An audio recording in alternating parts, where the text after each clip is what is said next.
Hello guys, welcome to our channel Jain and point. मैं राजीव जैन आज आपको क्लास 11th की फाइनेंशियल स्टेटमेंट के बारे में बताऊंगा। तो चलते हैं। सबसे पहले हमें जानना है इसके अंतर्गत कौन कौन से स्टेटमेंट बनाए जाते हैं।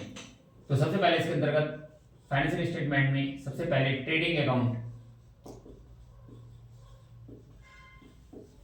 सबसे पहले ट्रेडिंग अकाउंट बनाया जाता है।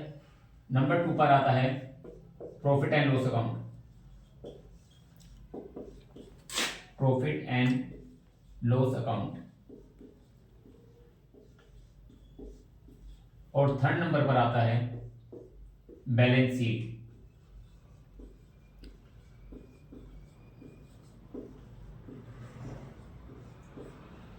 फाइनेंशियल स्टेटमेंट के अंतर्गत हमें 3 प्रकार के स्टेटमेंट्स बनाए जाते हैं, trading account, profit and loss account and balance sheet. तो हमें इन तीनों के बारे में हम जानेंगे कि तीन प्रकार के अकाउंट्स जो स्टेटमेंट्स हैं किस प्रकार से बनाए जाते हैं। तो सबसे पहले हम ट्रेडिंग अकाउंट के अंतर्गत आपको बताऊंगा pro forma of trading account.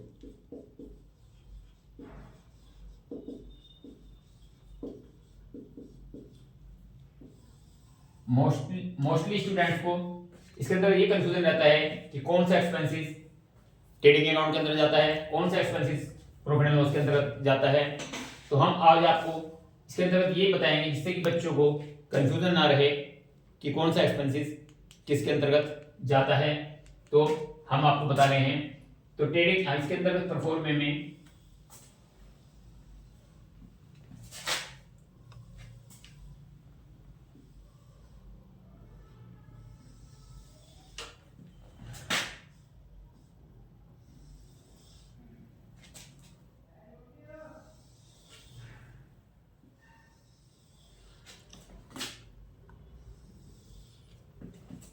Particulars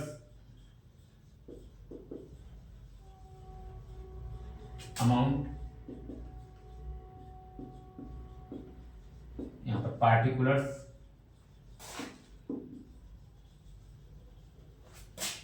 यहां पर अमाउंट लिखते हैं। इसके अंदर ये हमारे ट्रेडिंग अकाउंट का परफॉर्म होता है। अब हम आपको इसके अंदर बताएंगे इसके अंदर कौन कौन सी आइटम्स के अंदर आती हैं। हमें अगर ये हमने जान लिया कि ट्रेडिंग अकाउंट के अंतर्गत जो आइटम्स आती हैं उनको लर्न कर लिया, तो बाकी जो एक्सपेंसेस बचते हैं वो प्रॉफिट एंड लॉस के अंतर्गत चले जाते हैं। तो हमें ये जानना बहुत जरूरी होता है जिससे कि हमारा क्वेश्चन बिल्कुल सही प्रकार से स्टूडेंट्स को कोई प्रॉब्लम नहीं आती है। तो सबसे पहले इसके अंतर्गत हम टू ओपनिंग स्टॉक,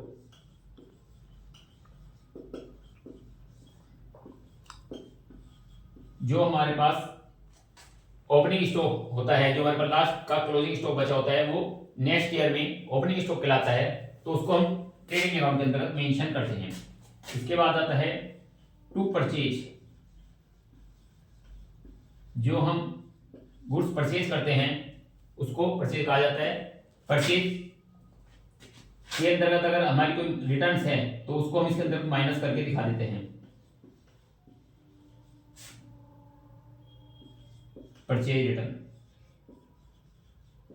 तो पहले परचेज की रकम अंदर लिखेंगे और उसमें से परचेज रिटर्न की अमाउंट घटाकर बाहर दिखा देते हैं। और अगर परचेज रिटर्न हमारे क्वेश्चन के अंदर नहीं है तो डायरेक्ट परचेज को हम बाहर ही शो करते हैं। उसी प्रकार से टू डायरेक्ट एक्सपेंसेस, जो भी हमारे डायरेक्ट एक्सपेंसेस होते हैं, डायरेक्ट एक्सपेंसेस परचेज से रिलेटेड होते हैं। जो भी एक्सपेंसेस हमारे गुड्स को परचेज करने में होते हैं वो डायरेक्ट एक्सपेंसेस कहलाते हैं। उसी प्रकार से to carry inward, carriage inward, जो हमने कैरेज दिया गुड्स को इन करने में यानी परचेज करने में वो इनवर्ड, और जो आउटवर्ड होता है वो हमारा प्रॉफिट एंड लॉस में जाता है, इसलिए इनवर्ड को हम इसके अंदर शो करते हैं। To dock charges,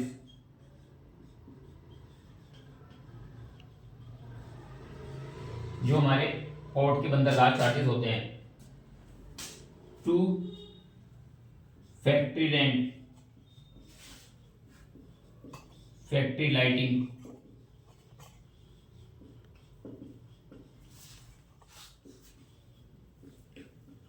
factory rent,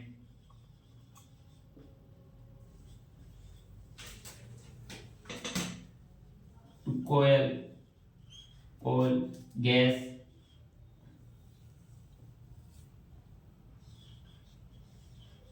and water.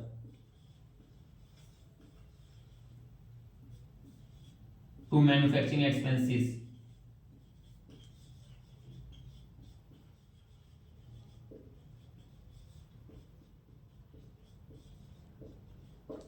जिसको हम प्रोडक्शन एक्सपेंसेस भी कहते हैं।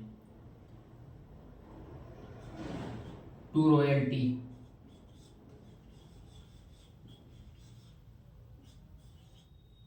टू कस्टम ड्यूटी,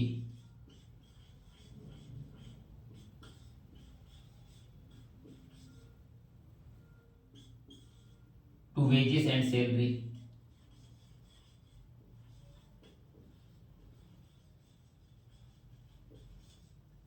इस प्रकार से ये एक्सपेंसेस हमारे ट्रेडिंग अकाउंट के अंतर्गत आते हैं।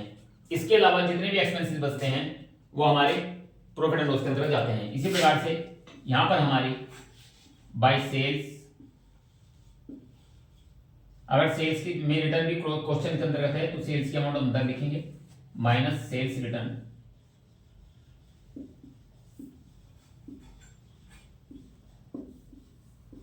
और अगर सेल्स डायरेक्ट है तो सेल्स की अमाउंट डायरेक्ट हम बाहर दिखा देते हैं।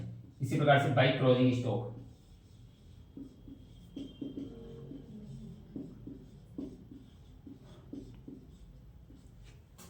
इस प्रकार से हमारी ट्रेडिंग अकाउंट के अंदर क्रेडिट साइड में सिर्फ 3 आइटम्स आती हैं, सेल्स माइनस सेल्स रिटर्न और क्लोजिंग स्टॉक। बस ये ध्यान रखना है कि क्रेडिट साइड में हमारी 3 आइटम्स आएंगी और यहाँ पर जो आइटम्स आपको दिखाई, इनके अलावा जितने भी ये एक्सपेंसेस आपको लर्न करने हैं क्योंकि ये परचेज से रिलेटेड हैं, उसके अलावा जितने भी एक्सपेंसेस होंगे वो हमारे प्रॉफिट एंड लॉस के अंदर जाएंगे।